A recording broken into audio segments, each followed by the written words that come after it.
एक दूसरी पारी स्टार्ट होती है।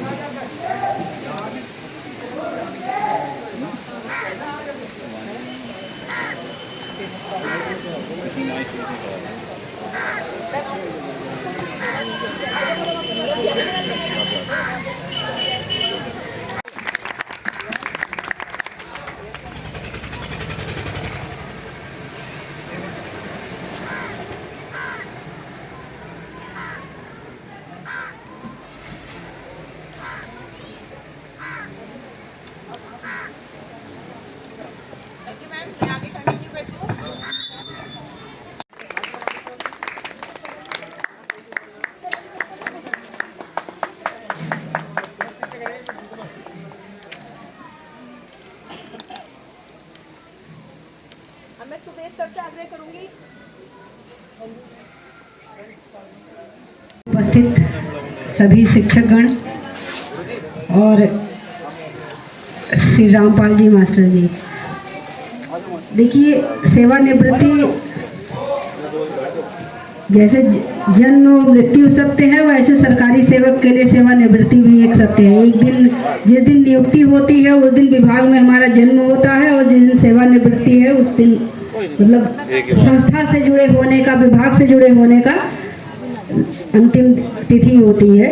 और ये सभी के लिए है, और ये सबको एक ना एक दिन रिटायरमेंट का वो दिन सभी के लिए आएगा। लेकिन जो हमने अपने जीवन में सीखा है, जो हमने अब तक किया है, वो काम ऐसा नहीं है कि एक दिन में समाप्त हो जाता है कि आज के बाद अब वो शिक्षा से नहीं जुड़े रहेंगे या अन्य कार्य नहीं करेंगे या अपनी दिनचर्या को बिल्कुल से बदल लेंगे। ये सही नहीं है। मेरा तो यही मानना है कि आप एक संस्था से ही केवल नहीं जुड़े हैं, आपका समाज के प्रति भी कुछ कर्तव्य होते हैं। मनुष्य एक सामाजिक प्राणी है, तो समाज के प्रति भी बहुत से कर्तव्य होते हैं। उन कर्तव्यों का जो हम अच्छे से निर्वहन नहीं कर पाते हैं विभागीय दायित्वों की वजह से, हमें उसका भी ध्यान रखना चाहिए। और क्योंकि समय ज़्यादा मिल जाता है सेवानिवृत्ति के पश्चात, तो उन सामाजिक दायित्वों का भी निर्वहन अच्छे से करना चाहिए।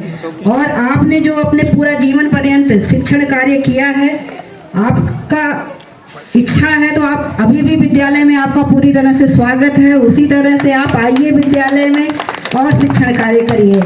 और अगर आपको समय नहीं मिल पाता है तो आपके आसपास जो भी बच्चे मिलते हैं, क्योंकि हमारा विभाग ही है शिक्षा देने का, जो भी बच्चे मिलते हैं जो विद्यालय किसी कारणवश विद्यालय समय में विद्यालय नहीं आ पाते हैं, आप उनको शिक्षण कार्य करें, उनको पढ़ाएं, उनको जीवन की एक नई दिशा दें। तो शिक्षक का दर्जा, जैसा कि हम सभी जानते हैं कि ईश्वर से भी ऊपर माना गया है, क्योंकि शिक्षक ही हमें बताता है कि हमें अपने जीवन में कैसे रहना चाहिए। यहाँ बच्चा विद्यालय में जब पढ़ने आता है तो वो केवल लिखना और पढ़ना सीखने नहीं आता है, वह यह सीखने आता है कि हमें एक व्यक्ति के रूप में कैसे रहना है, समाज में कैसे समायोजित होना है। और जिसका समायोजन सही ढंग से नहीं हो पाता है, वही आगे चलकर किसी न किसी आपराधिक कृत्य में फिर इन्वॉल्व होता है। तो यहाँ विद्यालय में ये सिखाया जाता है कि समाज के साथ हमें समायोजन कैसे बना के रहना है। हमारी अपने प्रति जो जिम्मेदारी है वह तो है ही, लेकिन दूसरा हमारी वजह से दुखी ना हो, दूसरा भी अपना जीवन अच्छे से जी सके, यह विद्यालय में सिखाया जाता है।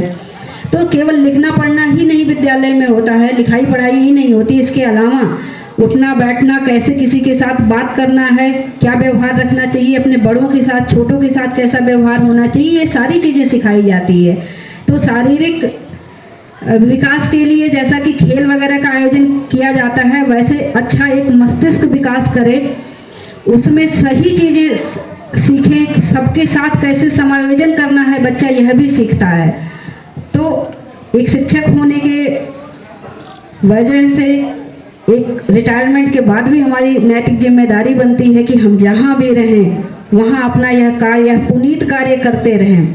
और मैं उम्मीद करती हूँ कि मास्टर जी, क्योंकि बहुत ही सरल स्वभाव के, बहुत सौम्य स्वभाव के रहे, इन्होंने बहुत अच्छी तरह से अपने कार्यकाल में बहुत अच्छा काम किया और विद्यालय को बहुत अच्छे से संचालित किया। जबकि स्टाफ जहाँ ज़्यादा होते हैं, और जब भी जो विद्यालय कंपोजिट विद्यालय बना, वहाँ पर जनरली विवाद बहुत होता है, लेकिन यह विद्यालय एक उदाहरण रहा कि कोई भी बात कभी नहीं हुआ।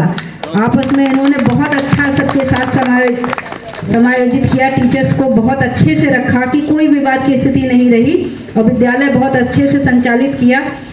तो यह अपना कार्य आगे भी करते रहेंगे, स्वस्थ रहेंगे, अपनी दिनचर्या बिल्कुल देखिए, रिटायरमेंट का मतलब यह नहीं होता कि हम खाली बैठ जाएं। जीवन जब तक, मनुष्य जीवन जब तक है, कर्म करते रहना हमारा काम है। तो कर्म करते रहिए, कहीं ना कहीं अपना बिजी जरूर रहिएगा, खाली मत बैठिएगा, कुछ ना कुछ करते रहिए।